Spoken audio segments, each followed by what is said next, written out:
ఆశ్రయ దీవెనా ప్రయాసపడి సమస్త జనులకు విశ్రాంతినిచ్చే దీవెనా దుఃఖిత పీడిత నిరాధారులకు ఆశ్రయ దీవెనా అనుదిన రక్షణ సువార్తనందించు పరమ నివేదనా అనుదిన రక్షణ సువార్తనందించు పరమ నివేదనా యేసయ్య దీవెనా యేసయ్య దీవెనా యేసయ్య దీవెనా యేసయ్య దీవెనా.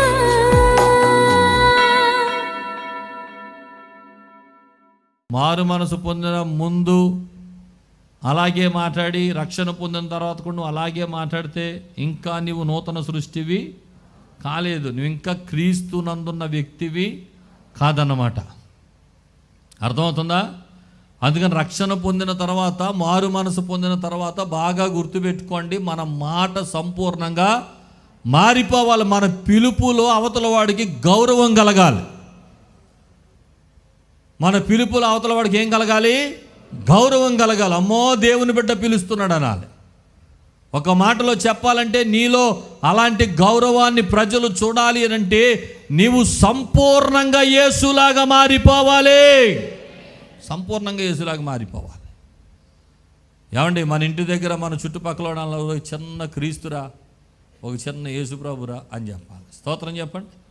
కొంతమందిలో ఆ కక్షలు పావు, అసూయలు పావు, గొడవల తత్వాలు పావు, ఆ కోపాలు పావు, పంపుల దగ్గర అదే దెబ్బలాటలు, ఇంట్లో భార్యాభర్తలు అదే దెబ్బలాటలు, వీళ్ళ కేకలు వేసుకుంటే అపార్ట్మెంట్ అంతా మారుమోగిపోతుంది. వాళ్ళందరికీ తెలుసు. మళ్ళీ అరే ఈడ ఆదివారం వస్తే భార్యాభర్తలు ఇద్దరు బైబిల్ పెట్టుకుని చిలక గోరింకల్లాగా వెళ్ళిపోతారు గుడికి. నేను ఎవడెంబడిస్తాడు యేసు దగ్గరికి? నేను ఎవడెంబడించి వస్తాడు చెప్పు గుడికి? నీ మాటలో మార్పు రాకపోతే నీ పిలుపుకు ఎవడలో పడతాడు?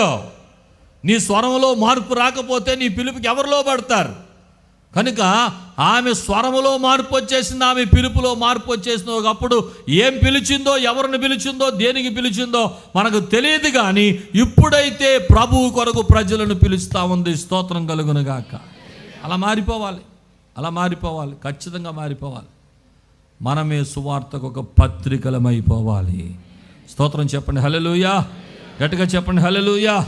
గట్టిగా చెప్పండి హల్లెలూయా. హల్లెలూయా. మరి యేసు కొరకు అనేకులను సంపాదించేవారుగా మన జీవితాలు మార్చబడాలి. ఖచ్చితంగా మారిపోవాలి, ఖచ్చితంగా మారిపోవాలి. ఒకప్పుడు దేనికి పిలిచిందో తెలియదు, ఇప్పుడైతే క్రీస్తు కొరకు పిలుస్తుంది, క్రీస్తు కొరకు ప్రజలను ఆయత్తపరుస్తుంది. స్తోత్రం కలుగునుగాక. మనం పిలుస్తుంటే అబ్బే చెప్పాలే. కొంతమంది జీవితాలు ఎలా ఉంటాయంటే ఏ ఇంట్లో ఉన్నారో ఆ ఇంటోళ్ళతోనే మందు పార్టీకి వెళ్తారు కదా, ఆ ఇంటోళ్ళతోనే పాపానికి వెళ్తారు, ఆ ఇంటోళ్ళతోనే చెడుగు పనులు చేస్తారు, ఆ ఇంటోళ్ళతోనే భయంకరమైన కార్యాలు చేస్తారు. మా ఇంటోళ్ళకి గుడికి రండి అని చెప్తే ఒరే నీ బతికేంటో నాకు తెలియదని అనరా? యేసులోకి వచ్చిన తర్వాత చచ్చిన అనుభవం. ఏ అనుభవం? గట్టిగా చెప్పండి. క్రీస్తుతో కూడా మనము సిలువ వేయబడి ఉన్నాము. ఆమేన్. జీవించున్నది నేను కాదు, క్రీస్తే నా యందు. అది బయటపడాలి, అది బయటపడాలి ఖచ్చితంగా. లోకంలో ఆ యొక్క జీవితాన్ని కనపరచాలి మన లోకంలో. ఒకసారి ఒక భక్తుడు, అద్భుతమైన ప్రసంగికుడు, ముందు జీవితం అంతా వ్యభిచారంతో జీవించి ఒకరోజు దేవుని స్వరాన్ని విని వ్యభిచారం అంతా మానేసి అద్భుతమైన స్వార్థికుడిగా మారిపోయి ఊర్లు వెళ్తుంటే ప్రజలు మారిపోయే రీతిగా దేవుడు ఆయన బలపరిచాడు, వాడుకుంటున్నాడు. ఒకరోజు ఒక స్టేజ్ మీద నిలబడి ప్రసంగం చేస్తాడంట. ప్రసంగం చేస్తుంటే ముందు లైన్లో కూర్చుందంట ఒక ఆవిడ ఎవర్రా అంటే ముందు కాలంలో ఈయనతో పాపం చేసిన ఆవిడ. అక్కడ కూర్చుని సైకిల్ చేస్తుందంటే హలో నేను అంటుందట. ఆ ముందు ప్రసంగం చేస్తుంటే నేను గుర్తులేనా, పలానా చోట పలానప్పుడు చెప్పడానికి ప్రయత్నం చేస్తాను. వెంటనే దైవజనుడు వాక్యం అని, నువ్వంటున్నావే, నేను కాదు, ఆయన ఎప్పుడో చచ్చిపోయాడు, నేను కొత్త వ్యక్తిని అని చెప్పాడట. స్తోత్రం కలుగును గాక. నాలో ఉన్న పాత వ్యక్తి ఇప్పుడు లేడు, బ్రతికిలేడు. నేను పాత వ్యక్తిని అనుకుంటున్నట్టున్నావు. ఎప్పుడో చచ్చిపోయాడు పాత వ్యక్తి. నేను పాత వ్యక్తిని కాదు, ఇప్పుడు నూతన పరచబడిన వ్యక్తిని. ఇదిగో నేను నూతన సృష్టిని. పాతవి గతించిపోయాయి, నా జీవితంలో సమస్తమును క్రొత్తవైపోయాయి. స్తోత్రం కలుగును గాక. హల్లెలూయా. కాబట్టి ఇంతకుముందు పాపం కొరకు పిలిచింది, ఇప్పుడు ప్రభు కొరకు పిలుస్తుంది. 4 మాటలు చెప్పండి. ఒకటి, గట్టిగా చెప్పండి. ఒకటి, యాకోబు బావిలో నీళ్ల సంగతి మర్చిపోయింది, యేసు నోటి మాటలతో హృదయాన్ని నింపుకుంది. 2, ఆ స్త్రీ తన పాత్రను విడిచిపెట్టింది, తానే ఒక పాత్రగా మారిపోయింది. 3, ఇంటికి వెళ్ళడం మానేసింది, ఊరిలోనికి వెళ్ళింది. 4, ఇంతకుముందు పాపము కొరకు పిలిచింది, ఇప్పుడు యేసు కొరకు పిలుస్తుంది. స్తోత్రం కలుగును గాక. 5వ మాట, అపరాధ భావం పోయింది, ఆనంద భావం కలిగింది. చెప్పండి, అపరాధ భావం పోయింది, ఆనంద భావం కలిగింది. ఒకప్పుడు ఆమె జీవితం ఏంటంటే అపరాధం. నేను పాపంలో ఉన్న వ్యక్తిని. అరే ఇప్పుడు యేసయ్య మాట్లాడినంత మాత్రాన్ని నేను ఊర్లోకి వెళ్ళిపోయి చెప్తే, పనికి మళ్ళీ నేను అవసరంకి వెళ్ళా, నీ సంగతి మాకు తెలియదు అని అనరా జనం. ఇప్పుడు ఆ పాపపు భీతి, లేకపోతే పాపాన్ని గురించిన భయం ఆమెలో లేదు. అపరాధ భావం పోయింది. ఎప్పుడైతే యేసయ్య మనలోనికి వస్తాడో, మునుపు చేసిన పాపములను ఎన్నడూ కూడా జ్ఞాపకమునకు తీసుకోడు. స్తోత్రం చెప్పడం సరి గట్టిగా. యేసయ్య ఎప్పుడు వస్తాడో మరలా చెప్తున్నాను, మనము నూతన సృష్టి. పాతవన్నీ కూడా ఖచ్చితంగా గతించిపోతాయి. అందుకని యేసు వచ్చినప్పుడు మనలో ఉన్న అపరాధ భావం అంతా పోతుంది, ఆనంద భావముతో దేవునిని ఆరాధన చేస్తాము. స్తోత్రం కలుగును గాక. ఇంకా ఎవరైనా సరే ఆరాధన చేసి, అబ్బాయి నేను తప్పు చేస్తున్నాను, నేను పాపం చేస్తున్నాను, అపరాధ భావం ఉందంటే మీలో ఏమున్నట్టు? అపరాధం ఉన్నట్టు. మీలో ఇంకా విడిచిపెట్టిన పాపాలేవో మీలో పని చేస్తున్నట్టు. నిజంగా యేసు ప్రభులోకి వచ్చి తమ పాపాలన్నీ విడిచిపెట్టిన వాడు స్వతంత్రుడిగా బ్రతుకుతాడు, స్వతంత్రుడిగా జీవిస్తాడు. ఇక్కడ అతను మాట్లాడడానికి కానీ, ప్రార్థన చేయడానికి కానీ, ఆరాధించడానికి కానీ, క్రీస్తులో నడవడానికి కానీ, క్రీస్తు కొరకు జీవించడానికి కానీ ఎక్కడ వెనకడుగు వెయ్యడు. స్వతంత్రంగా దేవుని స్తుతిస్తాడు. అలా స్తుతించలేకపోతున్నావు, భయంగా ఉన్నావంటే ఇంకా ఏదో పాప బంధకాలు నీలో ఉన్నాయన్నమాట. కొంతమంది తలకాయ పైకెత్తి ముఖంలో ముఖం పెట్టి చూడలేరు. రోడ్డు మీద ఎక్కడో దొరికేస్తారు మాకు. దొరికారంటే ఇంకా ఆదివారం ఆరాధనకు రారు. ఎక్కడో ఏదో కనపడకూడని చేతిలో ఏదో కనపడిపోద్ది మాకు. అమ్మ అయ్యగారు ఈ కోణం కూడా ఉందా అని అనుకుంటాం. వెంటనే తక్షణం ఏం చేస్తాడు ఆయన? ఆదివారం నుండి గుడికి రా. ఎందుకని వస్తే మళ్ళీ అయ్యగారు ముఖం చూడాలి. ఎందుకు వచ్చిన గొడవ? అపరాధం ఉందంటే ఒక ముఖంలో ముఖం పెట్టి ధైర్యంగా చూడలేము. ఎదట మనిషినే చూడలేకపోతే యేసుని అసలు చూడలేం. ఈమెలో ఇప్పుడు అపరాధ భావం పోయింది. ఆమె చేసిన పాపములన్నీ యేసు ద్వారా క్షమించబడ్డాయన్న నిర్ధారణలోనికి, నిజమైన విశ్వాసంలోనికి ఆమె వచ్చి, యేసు ద్వారా నేను నూతనపరచబడ్డాను, ఇక పాతవి గతించిపోయాయి, సమస్తమును నూతనపరచబడ్డాయి అన్న అనుభవంలోనికి వచ్చేసింది కనుక సంతోషంగా సువార్త ప్రకటించడానికి వెళ్ళిపోయింది. స్తోత్రం చెప్పండి. అలాంటి ఆనంద భావంతో ఉండాలి మనం. అలాంటి ఆనంద భావంతో ఉండాలి.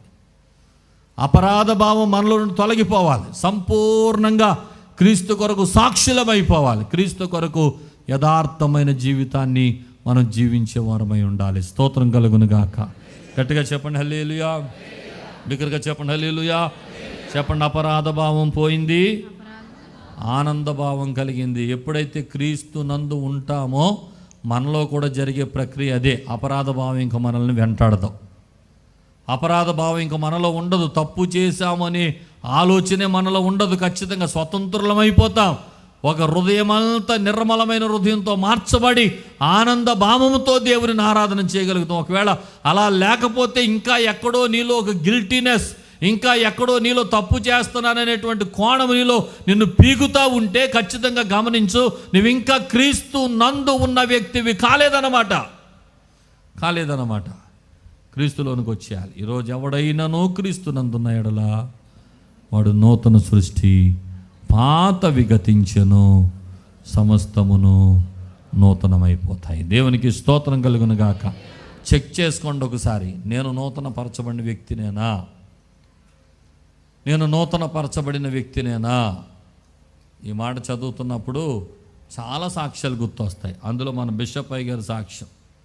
యేసు ప్రభుని తెలియక ముందు ఎక్కడైనా కోటాలు జరుగుతుంటే కుర్రోళ్ళు తీసుకెళ్ళి హల్లేలూయా అని చెప్తుంటే గోయిందాన్ని కేకలు పెట్టించి, డ్రమ్ములు పగలగొట్టి, లైట్లు పగలగొట్టి, రికార్డింగ్ డ్యాన్సులు వేసి, దొంగతనాలు చేసి, సినిమాలకు తిరిగి, అల్లరి పనులు చేసి ఎంతో రోత జీవితాన్ని జీవించిన తన జీవితంలో ఒక్కసారి దేవుని స్వరం వినపడ్డాక ప్రభువులోకి వచ్చి వస్త్రహీనత, నిందలు, బాధలు, కష్టాలు, దెబ్బలు, ఆహారం లేని పరిస్థితి ఇవన్నీ అనుభవించి, ఏమండి అలాంటి పరిస్థితుల్లో కూడా మళ్ళా లోకం వైపు ఒక్కసారి కూడా చూడలేదు. ఎందుకో తెలుసా? క్రీస్తునందు ఉన్న ఎడల నూతన సృష్టి. ప్రభువులోకి వచ్చేసాం, మళ్ళీ వెనుదిరిగి చూడకూడదు. పాతవి గతించిపోయి మన జీవితంలో సమస్తమును క్రొత్తవైపోయినాయి. మనం నూతన పరచబడిన వ్యక్తులము. మరలా లోకం వైపు, పాపం వైపు చూడకూడదు అనేటువంటి ఒక చక్కటి సంకల్పముతో నూతన సృష్టిగా తీర్చిదిద్దబడ్డారు. అందుకే ఈ రోజున అనేక మంది జనములకు తండ్రిగా దేవుడు వారిని ఆశీర్వదించారు. చప్పట్లు కొట్టి ప్రభువుని కనపరచండి. కనుక దేవుని సేవకునిగా చెప్తున్నాను, మన జీవితం ఎన్ని పరిస్థితులు వచ్చినా నూతన సృష్టి అయిపోయాం. పాతవి గతించిపోయినాయి. అపరాధ భావాలు తొలగిపోవాలి. ఆనంద భావాలతో దేవునిని ఆరాధించే వారం అయిపోవాలి. దేవునికి స్తోత్రం. చెప్పండి త్వరగా ఒకటో మాట. యాకోబు బావిలో నీళ్ల సంగతి మర్చిపోయింది. యేసు నోటి మాటలతో హృదయాన్ని నింపుకుంది. 2, తన పాత్రను విడిచిపెట్టింది, తానే ఒక పాత్రగా మారిపోయింది. 3, ఇంటికి వెళ్ళడం మానేసింది, ఊర్లోనికి వెళ్ళింది. 4, ముందు పాపము కొరకు పిలిచింది, ఇప్పుడు ప్రభు కొరకు పిలుస్తుంది. 4, 5, అపరాధ భావం పోయింది, ఆనంద భావం వచ్చింది. స్తోత్రం కలుగునుగాక. 6వ మాట, సమాజము చూడకుండా బ్రతకాలనుకుంది, కానీ ఒక సంఘాన్నే స్థాపించింది. స్తోత్రం కలుగునుగాక. ఆమె జీవితం ఎలాంటిదంటే, ఎవరికి ముందైనా కనపడితే సిగ్గుచేటు. 5 భర్తలు ఉన్నారంట్రా, పనికి మారింది అని అంటే నిలబడలేదు. ఎవరి ముందు నిలబడలేదు. సమాజం ముందు తలెత్తుకుని నిలబడలేని ఆ స్త్రీ ఇప్పుడు ఎలా మారిపోయిందంటే ఒక సంఘాన్నే కట్టేసింది. దేవునికి స్తోత్రం. సంఘాన్ని కట్టడం అంటే గోడలతో కట్టిన మందిరాన్ని కట్టిందని కాదు, అనేకులను క్రీస్తు దగ్గరకు నడిపించింది. యోహాను సువార్త 4:30 వారు ఊరిలో నుండి బయలుదేరి ఆయన యొద్దకు వచ్చుచుండిరి. ఎవరండి? ఊళ్ళో వాళ్ళందరూ ఎవరి దగ్గరికి వచ్చేస్తున్నారంట? యేసు దగ్గరికి ఎందుకు వస్తున్నారు? కారణం ఎవరు చెప్పండి? వారందరూ యేసు దగ్గర రావడానికి కారకులు ఎవరు? ఎంతమంది సంఘాన్ని గ్యాదర్ చేసిందో చూడండి. స్తోత్రం కలుగును గాక. చెప్పండి హల్లెలూయా. ఆమె క్రియలు చూస్తే ఎవరు గుడికిరారు. ఆమె పాత జీవితం చూస్తే ఆమె వెనకాల ఎవరు యేసు దగ్గరికి రారు. ఎప్పుడైతే నూతన సృష్టిగా మార్చబడిందో అప్పుడు ఆమెను చూచి యేసు దగ్గర రావడం ప్రారంభించారు. ఆమె చెప్పండి ఆమేన్. ఈరోజు నేను ఏమన్నాడు, సువార్త చేయాల్సిన బాధ్యత అందరి మీద ఉంది. అందరికీ భారం ఉంది. అందరూ అనుకుంటారు నా ద్వారా ఒక్కళ్ళైనా గుడికి వస్తే బాగుండు, ఒక కుటుంబాన్నైనా రక్షిస్తే బాగుండు, నా ద్వారా వాళ్ళని నడిపిద్దాం, వీళ్ళని నడిపిద్దామని. అది నేను ఏమన్నానంటే, మైకులో చెప్పే ప్రసంగాల ద్వారా ఎవరు మారరు. మైకులో చెప్పే ప్రసంగాలు కాదు ఎదుటి వ్యక్తిని మార్చేవి. మన జీవితమే ఒక సువార్త కరపత్రం అయితేనే ఎదుటి వ్యక్తులు మన ద్వారా మార్పు చెందుతారు. స్తోత్రం చెప్పండి. మనం ఒక సువార్త అయిపోవాలి. ఆమేన్. మత్తయి సువార్త, మార్కు సువార్త, చెప్పండి, లోకా సువార్త, యోహాను సువార్త, ఆ తర్వాత జ్యోతిరాజు సువార్త రావాలి. ఆ తర్వాత మీ పేరుతో సువార్త ఉండాలి. స్తోత్రం చెప్పండి. ఒక పత్రికగా మారిపోవాలి. మనం క్రీస్తు వశమైపోవాలి. ఆమేన్ చెప్పండి. క్రీస్తు కొరకైన ఒక వ్యక్తులంగా మార్పు చెందాలి. ఆమేన్ చెప్పండి. అలా మార్పు లేకుండా, మనలో ఒక సరి అయిన జీవితం లేకుండా ఎవరిని మార్చలేము. ఖచ్చితంగా ప్రభు కొరకైన సాక్షులుగా మనం బ్రతకాలి అని అంటే మొదట మనము మారాలి. మన మార్పే ఇతరుల అనేకులను మార్పుకు అది కారణమవుతుంది. స్తోత్రం కలుగును గాక. చెప్పండి హల్లెలూయా. హల్లెలూయా. అసలు ఏ సువార్తతోనూ పని లేకుండానే మన మార్పు అనేకులు మార్చేస్తుంది. పేతురు పత్రికలు అంటాడు, స్త్రీలు వాక్యంతో పని లేకుండా తమ భర్తను మార్చేయచ్చు అంటే ఎలాగా? తమ పవిత్రమైన ప్రవర్తన ద్వారాట. స్తోత్రం కలుగును గాక. ప్రవర్తన మారితే భర్తలు మారిపోతారు. ఆమేన్ చెప్పండి, గట్టిగా చెప్పండి. తాగొచ్చినోడిని చీపురు కట్టేట్టు కొట్టేస్తే మారడం. మొదట మీ ప్రవర్తనలో సరి అయిన మార్పు కనపడితే వారి ప్రవర్తనలో మార్పులు కనపడతాయి. ఆమేన్ చెప్పండి. ఎంత చేసినా, ఎంత శోధించినా, ఎంత విసిగించినా మీరు పవిత్రంగా, పరిశుద్ధంగా, యథార్థంగా, ఓపికతో సత్యాన్ని ప్రకటించేవారుగా నిలబడితే మిమ్మల్ని చూచిన వారు మారకుండా ఉండరు. ఎంత కఠినాత్మలు గుండెలైనా యేసు దగ్గరకు వచ్చేస్తాయి. స్తోత్రం కలుగును గాక. మరలా చెప్తున్నాను, మనమే ఒక పత్రికగా మారిపోవాలి. మనల్ని చదివిన వారు యేసు దగ్గరికి వచ్చేయాలి. యేసు అంటే ఇదిరా, ఇతని జీవితం ఒకప్పుడేంటి, ఇప్పుడు ఇలా మారిపోయాడంటే కారణం ఏంటి? నేను కూడా మారిపోతాను యేసు దగ్గరికి వెళ్ళిపోదాం, అక్కడే మార్గం. ఒకప్పుడు నా కళ్ళు ముందు ఎంత తాగేసి డ్రైనేజీల్లో పడిపోయాడు వ్యక్తి, అలాంటి ఇప్పుడు వెళ్ళిపోయి ఎంత సంతోషంగా ఉంటున్నాడు. నేనెందుకు మారలేను తాగుడు? అతను నమ్మిన యేసు దగ్గరికి వెళ్తే నేను కూడా మారిపోతాను. వచ్చేయాలి నీ జీవితం చూసి ప్రభు దగ్గరికి. స్తోత్రం కలుగును గాక. చెప్పండి హల్లెలూయా. బిగ్గరగా చెప్పండి హల్లెలూయా. నేను చెప్తాను ఒక సాక్ష్యం, చాలాసార్లు చెప్పుంటాను, మరలా ఒకసారి చెప్తాను. ఒకసారి ఒక ఊరికి వర్తమానికునిగా పిలువబడ్డాను. ఒక చిన్న గ్రామం వెళ్ళాను. ఉదయకాలం వర్తమానం అయిపోయిన తర్వాత గ్రామ పెద్దలు వచ్చి, అయ్యగారు, మా ఊరంతటిని రక్షించినటువంటి ఒక దైవజనుడు మరణ పడక మీద ఉన్నాడు, చనిపోవటానికి సిద్ధంగా ఉన్నాడు, మీరేమైనా వచ్చి ప్రార్థన చేస్తారో ఒకసారి అని అడిగారు. నాకు ఆ మాట ఆకర్షించింది. ఏ మాట అంటే, మా ఊరంతటిని రక్షించిన వ్యక్తి అనే మాట. మరలా అడిగాను, ఏంటండి మీ ఊరంతటిని ఆయనే రక్షించాడా అని అడిగాను. అవునండి, ఆయనే రక్షించాడండి, ఆయన కొన ప్రాణంతో ఉన్నాడండి, ప్రార్థన చేస్తారండి అన్నాను. అయ్యా, ఊరంతటిని రక్షించినోడికి ప్రార్థన చేసేంత సీన్ నాకు లేదు, కానీ అసలు ఆయన ఎవరో చూడాలని ఆశపడుతున్నాను, వస్తాను నేను ఆయన దగ్గరికి అని చెప్పి మధ్యాహ్నం భోజనం చేసిన తర్వాత తీసుకువెళ్తే ఆయన నోటి మాట లేదు, కంటి చూపు లేదు, కొన ప్రాణంతో మంచం మీద ఉన్నాడు. ఒక 30-40 మంది చుట్టూ కూర్చుని విసురుకాలతో విసురుతున్నారు, పరిచర్య చేస్తున్నారు. ఏంటంటే ఇంత చక్కటి పరిచర్య చేస్తున్నారంటే, ఇప్పుడే కాదండి, ఇది మధ్యాహ్నం బ్యాచ్, ఇది మళ్ళీ సాయంత్రం 40 మంది వస్తారు, రాత్రి 40 మంది రాత్రి అంతా ఉంటారు, మళ్ళీ ఉదయం 40 మంది ఉంటారు. వాళ్ళు షిఫ్ట్లుగా 40-50 మంది ఉండి పరిచర్య చేస్తున్నారు. దైవజనుడికి ఎంత ప్రేమ చూడండి ఆయన మీద. అడిగా నేను, అయ్యా ఎంత పరిచర్య చేస్తున్నారు, మీ ఊరు మొత్తాన్ని మార్చాడన్నారు, ఏంటి సంగతి, ఈయనలో స్పెషాలిటీ ఏంటి, ఈయనకి ఏమైనా స్వస్థత వరాలు ఉన్నాయా, లేకపోతే ఈయన ఏమైనా మంచి స్పీకరా అని అడిగాను. వాళ్ళు చెప్పిన మాట ఏంటంటే, అయ్యా ఈయనకి స్వస్థత వరాలు ఏమీ లేవండి, ఈయన ఒక అద్భుతమైన స్పీకర్ కూడా కాదండి, ఈయన మాట్లాడితే నత్తి కూడా వస్తుందండి. మరి ఎలా మారారండి? మారిపోయామండి. మా ఊరంతా ఒక దేవతకు సంబంధించిన పేరుతో ప్రతి ఇంటికి ఒక విగ్రహం ఉండేటువంటి కుటుంబం మాది, అలాంటి ఊరు మాది. ఊరు మారిపోయి ఎలా మారారు అంటే అప్పుడు చెప్పిన సాక్ష్యం. అలాంటి విగ్రహారాధన కలిగిన మొత్తానికి చెందిన ఊరిలో ఈయన ఒక క్రైస్తవ టీచర్గా వచ్చాడట. ఆయన ఆ ఊరికి టీచర్గా వస్తే మొదట ఎవ్వరూ ఆయన దగ్గరికి పంపించలేదంటే, పిల్లల్ని క్రైస్తవుల దగ్గరికి మనం పంపించవద్దు ఆయన ఎవరు పంపేవాళ్ళు కాదట.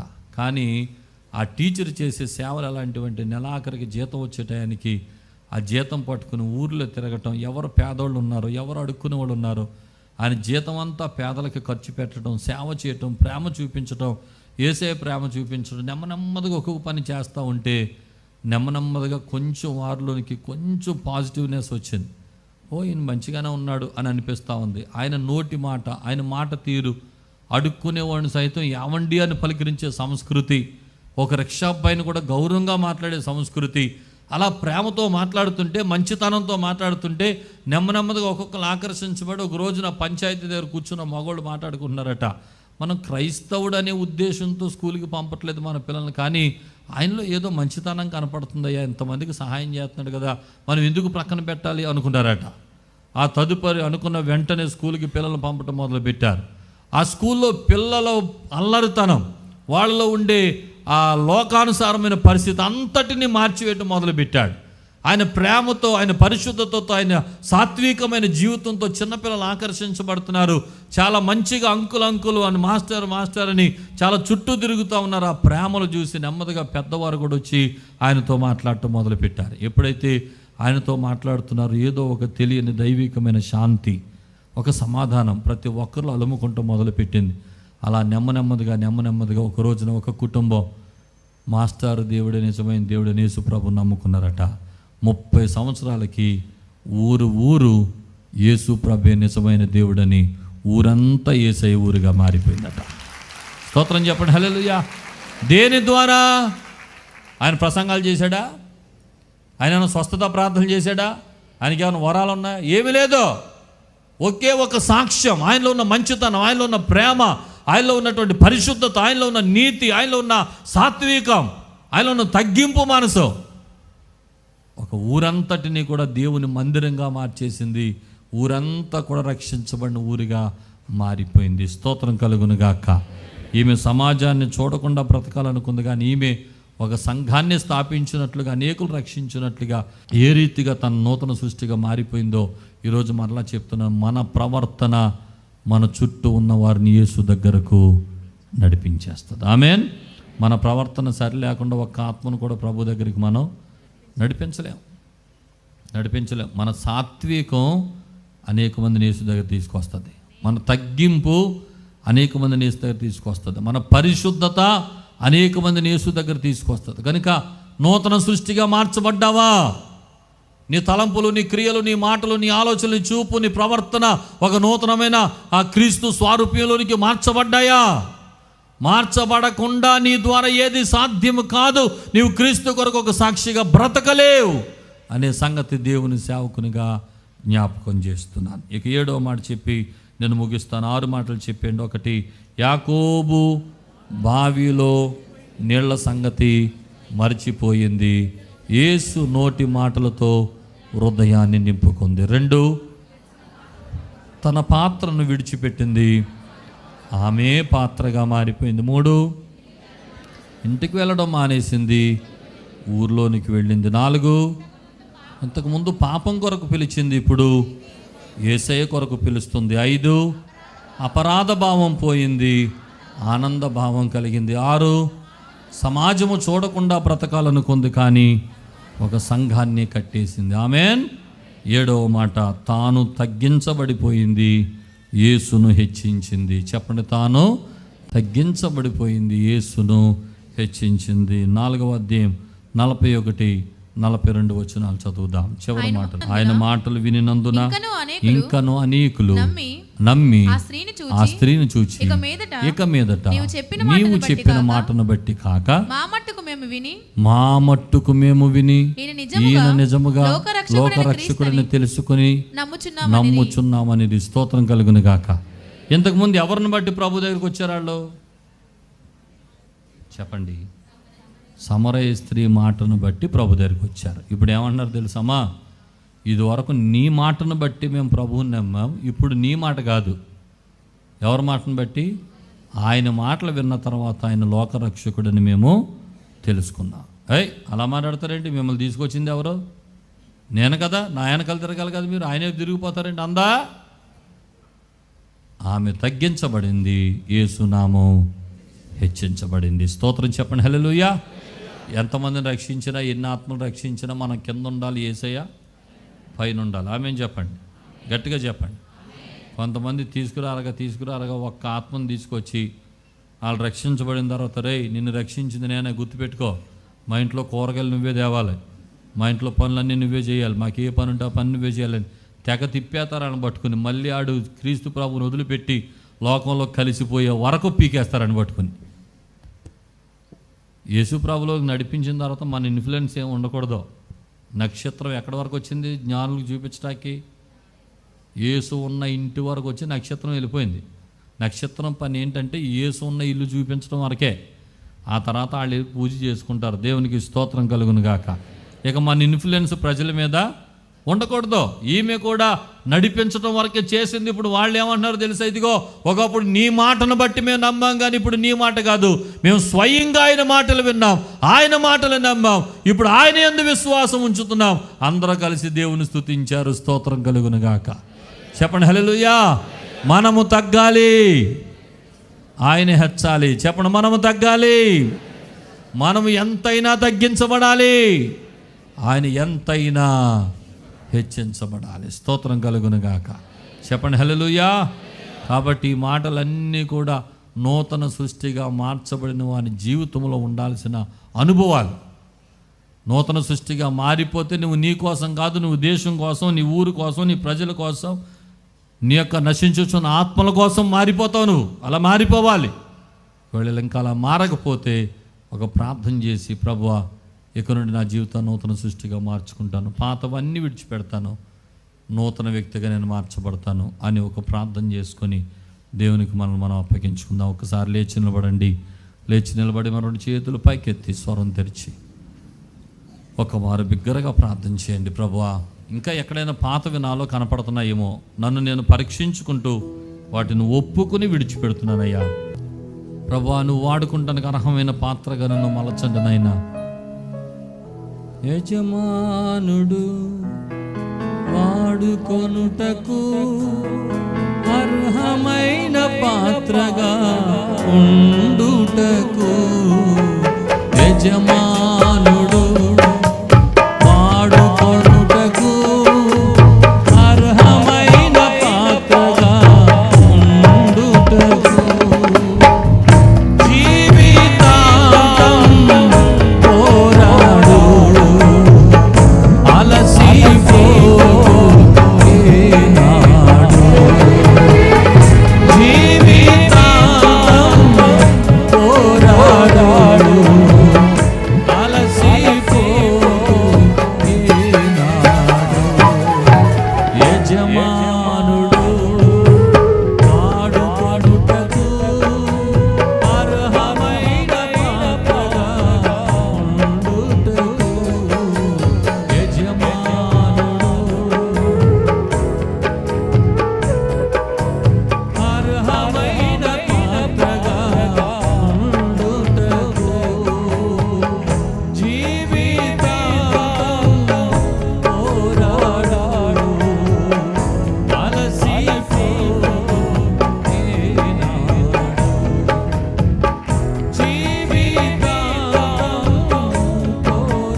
నువ్వు వాడుకుంటా అర్హమైన పాత్రగా నేను జీవించడానికి నన్ను బలపరచండి అని అందరూ చేతులు పైకెత్తి స్వరాలు తెరిచి బిగ్గరగా స్తోత్రం చెప్పండి. హల్లెలూయా. చేతులెత్తి హృదయపూర్వకంగా దేవుని స్తుతించండి. ఘనమైన దేవుని సన్నిధిని ఆరాధన చేయండి. ప్రభు నీకు వందనాలయ్యా, వందనాలు తండ్రి, వందనాలు తండ్రి, వందనాలు తండ్రి. నీ కొరకు అర్హమైన పాత్రగా నన్ను చేయండి ప్రభువా. నా జీవితంలో పాతవి గతించి సమస్తమును నూతన పరచబడినట్లుగా ఇంకా నన్ను నీకు ఇష్టమైన పాత్రగా మలచండి, మలచండి. ప్రభు నీకు స్తోత్రాలు. ఎవడైనా నువ్వు క్రీస్తునందున్న ఎడల నూతన సృష్టి, పాతవి గతించను నూతనమాయిరని ఈ మాటలు సెలవిస్తున్న రీతిగా ఒకప్పుడు మేము ఏమైనా అయి ఉండొచ్చు, కానీ నీలోనికి వచ్చిన తర్వాత మేము ఎలా ఉండాలో మాతో మాట్లాడినందుకొరకు నీకు స్తోత్రాలు. ఒకవేళ ఇంకా మేము పాత వారిగానే, పాత బ్రతుకులోనే, పాత జీవితంతోనే ఉంటూ నిన్ను ఆరాధిస్తున్నామేమో, దయచేసి మమ్మలను క్షమించండి. నీకు ఇష్టమైన పాత్రగా మమ్మల్ని చేయమని ప్రార్థన చేస్తున్నాను. నీ కొరకు సాక్షులుగా నిలవబెట్టుకోండి నాయన. సమరయ స్త్రీ జీవితంలో మార్పు ఏ రీతిగా కనపడిందో మా బ్రతుకులలో కూడా ఒక నూతన మార్పును దయచేయండి. నీ ఆత్మచేత మమ్మల్ని బలపరిచి నడిపించండి. మీరే మహిమను పొందండి. యేసు దివ్యనామమున వేడి ప్రార్థిస్తున్నాము మా పరమ తండ్రి. ఆమేన్. గట్టిగా చెప్పండి ఆమేన్, ఆమేన్, ఆమేన్, ఆమేన్. మా చిరునామా పాస్టర్ ఎం జ్యోతిరాజు, శాంతినగర్, ఏలూరు 534007, పశ్చిమ గోదావరి జిల్లా, Andhra Pradesh. Our address pastor M Jyothiraju, Shantinagar, Eluru 534007, west Godavari district, Andhra Pradesh. మా ఫోన్ నంబర్లు 8008